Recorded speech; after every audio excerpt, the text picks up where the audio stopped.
Ça se passe comment, là, par curiosité, une journée au ministère du Transport? Là, c'est gros, on a de la misère à conceptualiser ça de l'extérieur.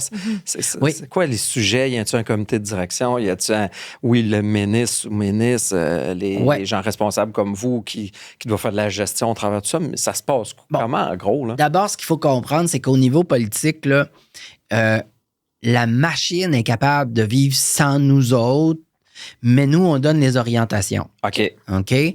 Mais tout ce qui est du comment faire, c'est eux autres qui le déterminent dans l'appareil administratif. Nous, le politique, c'est le quoi faire. OK. Pourquoi on fait ça? OK? Fait on donne les grandes orientations. Maintenant, si on ne pose pas de questions, ils ne nous les donneront pas, les réponses. L'appareil administratif. C'est pas une critique, c'est juste normal. Je vous dis, ils sont capables, avec les orientations qui leur ont été données, d'opérer, de rendre adéquat carrément sur le terrain les orientations données.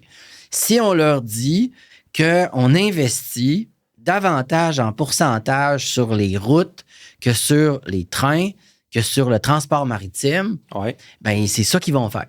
Ils vont opérationnaliser ça, puis ils vont déployer davantage d'investissements en entretien d'infrastructures routières. Puis si on leur dit que non, dans une région donnée, région de Québec, on priorise le tramway, on priorise le transport maritime pour le vrac, ils vont faire ça. Ils vont préparer un projet d'investissement, notamment au port de Québec ou ailleurs, pour être capable de développer ça. Puis si on leur dit qu'on pense qu'à Québec, le port de Québec peut se développer davantage en conteneurs, ben ils vont prendre cette orientation-là, puis ils vont regarder avec les différents acteurs du milieu, puis ils vont soutenir les transporteurs, mais aussi les gens de la logistique au port de Québec pour développer le transport de conteneurs.